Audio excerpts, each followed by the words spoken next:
welcome to the 4-month update for Serafina and I. Yes, so she's actually down with her father right now. It's given me an opportunity to actually film this video. 4 months. We're actually now close to the end of the 4 months, just a few days shy. So I thought I'd update you on all that's been happening. As you new mothers are probably aware, either you're coming up to, have been through, or will be going through the regression. It hit us. We did have the regression.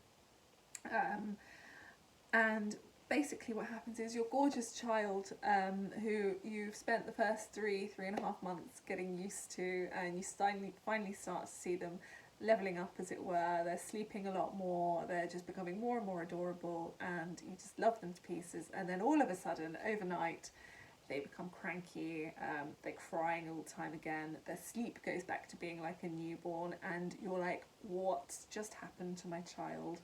I cannot believe this. So basically, in a nutshell, what happens is your child's sleep pattern goes from that of a newborn, where they fall into a deep sleep very quickly and stay in sleep, but they go through then sleep cycles like an adult. And actually, as adults, apparently we can wake up to 8 to 10 times in the evening. We just don't remember it in our sleep patterns, and that's essentially what's happening to your 4-month-old child. It's a permanent change to them. It means they're growing, it means they're healthy, it means all those great things, but it is a difficult transition for baby and for parents and family included. At the same time as this, your baby will be starting to teethe with lots of drool everywhere. It'll make them miserable, they'll be in pain. They'll be going through, on the Wonder Weeks, they'll be going through their Leap 4, and they will also be going through a growth spurt. So these poor little darlings, and certainly if you're a woman and you know each time of the month when you're hormonal how bad that feels, imagine going through all those things at once. It's really, really, really tough. And all you want to do is hug them and help them through it. As I'm sure you've heard many times before, the best thing you can do is kind of just look after them and do anything you can to help them and you get some sleep. For me, I have been following Gina Ford's timings. I haven't necessarily been following all of her processes. I haven't done the cry it out, I haven't done anything like that, but I do follow the timings, and I do follow the way she sets up the bedrooms at night. And for me, keeping consistent even through the leap has really helped. So what happened with Serafina was she also got a cold at this time. She was utterly miserable. She was waking every 2 hours. She'd gone from sleeping 7 till 7 with no wake-ups whatsoever, to waking every 2 hours throughout the night, and then it was until 2, and then she'd be waking every 2 hours after that. And she was cranky, I was getting cranky, I think David was getting cranky. It became really, really tough. So what helped us through that stage is ensuring that we kept consistent with her timings. We woke her up at 7, we put her down at 7, we kept the room for her sleep environment, we kept it completely pitch black, we got the grey blackout blinds, we also had the white noise machine. I keep the same routine, so I give her a short massage before bedtime. I'll put her in her sleep sack. I will then put all her stuff, get her ready. I will then feed her. She'll be looking at, we've got a light thing to keep her awake while she's feeding, and then I'll hold her for a short while because she has a bit of reflux, just to make sure that she doesn't bring up the food, and then she'll still be slightly awake, and I will put her down, and she may grumble for a minute, but she'll just fall straight to sleep. And the benefit of that is we've done that since she was we've tried since she was about 2 weeks old, but we've kept that consistent process, but she became better and better at it till she was 3 months old.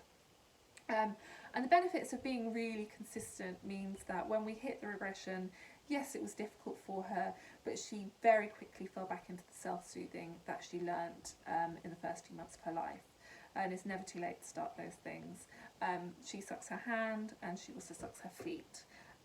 So we just noticed that essentially she wasn't sleeping like she was before. She would be waking up, And for the first week she was waking us up with it because she started crying, but then after that time she learnt to start sucking her hand, and I would be watching her and she would just suck her hand and she would fall to sleep. In this time we've also put her in her own room. The reason for that being is we do live in central London, there's a heat wave. I could not get the room that we had her in with us anything below 27 degrees, which didn't to me feel safe. Her bedroom is actually out the back, it's in a lot of shade. I could get it a lot cooler, so we made the decision at about 4.5 months to put her in her own room, which I know you should wait till 6 months, and I do agree with that, but for me I took the safety element of it and decided actually it was safer to have her in a cooler environment than it was to have her beside me when I'd be asleep anyway and unable to watch her while she's sleeping. And actually she slept better for it. So yeah, my recommendation is just keep consistent, get a routine if you haven't got one, make sure it's dark, make sure you have a white noise machine. Now it's surprising how loud. I could put it right next to her ear, she's screaming and she will just suddenly go and fall asleep, or at least quiet down immediately. It reminds them of being in the womb, so you're basically trying to get that environment for them, and it really, really works. Like I say, we did do the regression, we did it for a week and then she was back in it. Some people are lucky enough not to have it at all. I mean, their baby will go through that transition, but the parents won't notice it because the baby will self-soothe anyway. Every child will go through this. It's a physiological thing, it's not it just happens. The teething, there's just lots of drool and they're clearly miserable. I've just got her lots of chew toys. Her favourite is actually this one, which really she should have, but I didn't realise I had it beside me. So it's the little monkey. I think it's because she can grab it with both hands, and she chews the head, which has some little things like that. So she absolutely loves this monkey. You can get them on Amazon, but they're called matchstick monkeys. So yeah, I would recommend getting one of these. She didn't really like it to start with, but her motor skills are really improving, and she absolutely adores it now, so I thoroughly recommend getting one of those. I have got a Sophie. She does like her Sophie, she doesn't love it. I don't know if that's because she's still a tiny bit too little to be grabbing it properly. She loves the fact that it squeaks, so yes, I would recommend getting one of those as well. For the teething stage. Now her favourite toy, and she's had this since she was 2 weeks old, I think. It's the first thing I got her, and it's to this day her absolute favourite. She cannot get enough of it, and she discovers more things about it as she gets older, is this.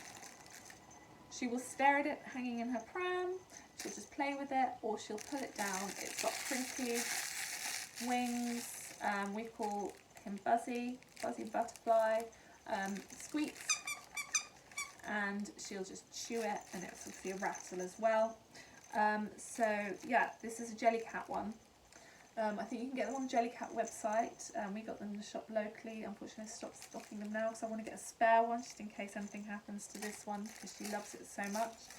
But yes, I would very much recommend getting one of these. Just the babies just love squishing it.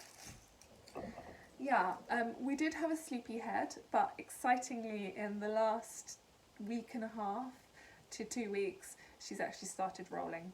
So she started rolling initially just from her back onto her front. Now she's from her front to her back as well, so she's doing full 360, but she's not rolling as well from her front to her back. So she still gets quite annoyed if she's stuck on her front for too long, and that means that when she's in the cot, we actually did have a sleepyhead. It became a bit of a breathing hazard because what we found was she'd rolled over and she was fine, like her head was facing in the other direction, but I was like, it just takes her turning that way and she wouldn't have been able to have had proper airways. So I have now removed the sleepyhead. Even though they do say it's breathable, firm believer, like the Lullaby Trust says, on a completely clear surface. So we've removed that now, which is hilarious because you get the acrobatics. She's just moving around. You can just see her slowly positioning. She does kind of like a clock face in the night time in her sleep as she's moving so much. But what we're doing at the moment, while she's still not turning back again, is we are rolling her back onto her back, so she's not sleeping on her front. Like I say, she has slept on her front, we have seen it, and she does just turn her head, but I feel better while she's unable to push herself back to do that for her. She's kicking up in the night as well. So when the baby does go through the regression and through the leap lasts a good few weeks. She's cranky. She was cranky throughout most of it. And there's a growth spurt there as well, so obviously that makes her cranky.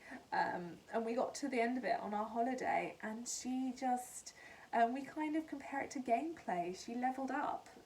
It was amazing. She went from this cranky little baby, like newborn baby, to like an older child. She's sitting up on her own. She's wobbling. She's going like that, but she is sitting up.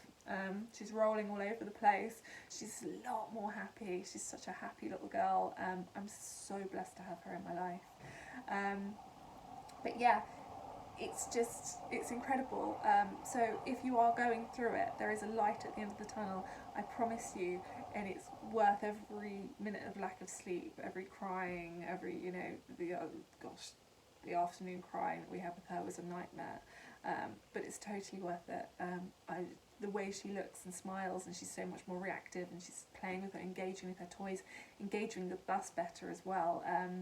It's just amazing, and yeah, totally worth it. So if you're going through it right now, please do remember, they will just get so much out of it, out of all the pain and agony and irritatingness that they're going through. Yeah, so I'm going to bring Seraphina in now to say hello to you all. You can see how big she's got. Just before I do that, I think an update from me. All's going well with me. We did go on holiday, as you've probably seen from my other video, and unfortunately I kind of let my diet go. So what I am going to be doing is, after consulting with my doctor, is I'm going to be doing a 2-week yoga challenge. Now, I am hot yoga, so I'm doing this because I actually do yoga every day. Before I had her, I'm hot yoga every day, so I'm used to it, my body's used to it. It's used to being able to contort into those positions, and it will still be a challenge for me, and I'll definitely take it easy, but I'm really looking forward to getting back to me and getting back to myself and doing something just for me. I think when your baby levels up, you kind of want to level up with them and get that little bit back to yourself. So yeah, I'll bring her in now. So here's Seraphina. She's nearly 5 months old. Her teeth are playing her up a little bit today. But thank you so much for watching, and we will see you again next month. Take care. Bye. Yeah, bye from her too.